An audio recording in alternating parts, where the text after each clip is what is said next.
todos, esse é o canal Eletrônica na Prática, eu me chamo Tassiano Ribeiro.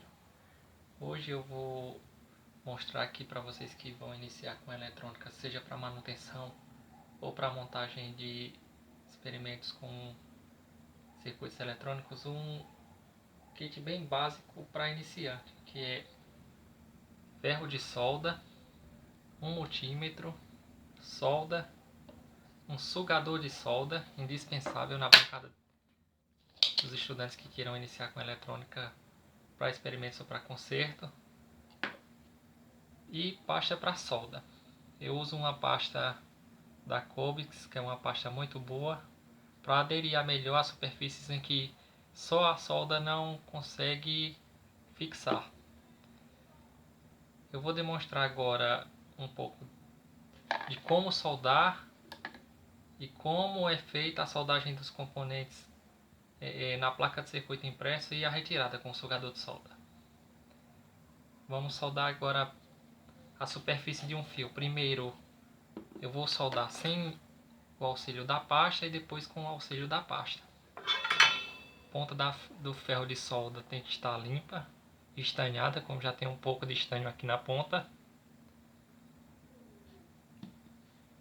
Aproxima-se a ponta do estanho e ao mesmo tempo a ponta do ferro.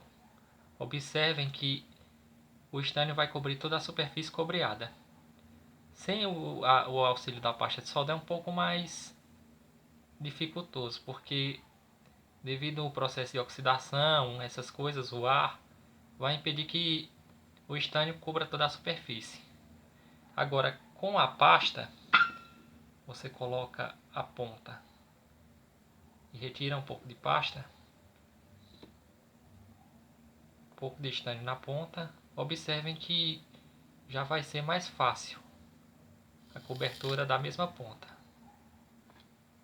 Com o estanho e sem o estanho. Demora mais sem o estanho e não, para mim não fica tão perfeito não. Se o fio não for mesmo de cobre, vai ter até um pouco mais de dificuldade de cobrir. Agora, se o fio for de cobre e for com o estanho, observem que cobriu toda a superfície com muita facilidade, porque o estanho ela espalha mais a solda e faz com que ela tenha um pouco mais de aderência em superfícies em que a solda não tende a aderir. Vou fazer a retirada agora de um componente de uma placa de circuito impressa, é um capacitor eletrolítico com um sugador de solda, e soldá-lo novamente da forma correta.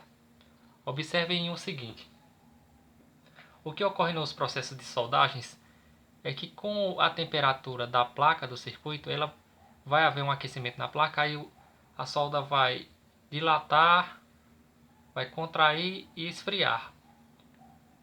Nessa contração e nesse processo de resfriamento, vai chegar um ponto em que ela não vai resistir e vai quebrar o ponto.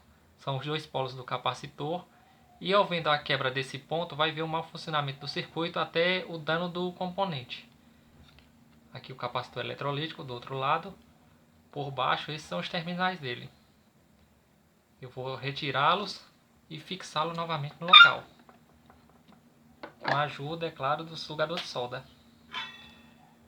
É necessário retirar esse capacitor com esse sugador? Não é necessário. Porém, eu estou só fazendo uma pequena demonstração para que vocês tenham conhecimento do uso desse equipamento, que eu acho que para muitos é até uma novidade, não conhecem o sugador de solda, e que, se puderem adquiri-lo, é um item também muito barato, muito fácil de encontrar em casas de eletrônica, nessas casas que vendem componentes eletrônicos, que vocês podem estar aí adquirindo. Ele tem uma trava e um botão de acionamento. Quando você aciona o botão, lá dentro tem uns suportes com umas borrachas que vão fazer a sucção da solda quando ela estiver no formato, quando ela estiver no ponto de fusão. Ponta do ferro lá no terminal do capacitor. Estou vendo que já entrou em ponto de fusão, aí eu vou com a ponta de silicone e subo. Observem que ficou lá, ó, terminal, um buraquinho. Da mesma forma do outro lado. Até entrar em ponto de fusão. Quando entrar em ponto de fusão, aí ela solta a solda já em estado sólido.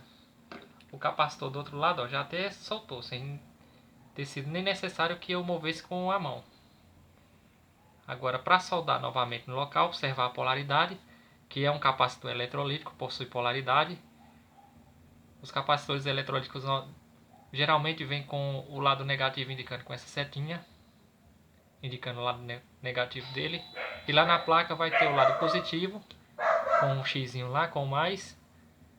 E você coloca conforme for a nomenclatura. Se você inverter esse capacitor em um circuito, ele vai danificar o seu circuito.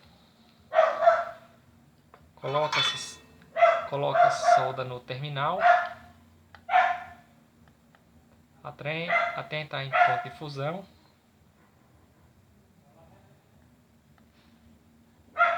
Pronto.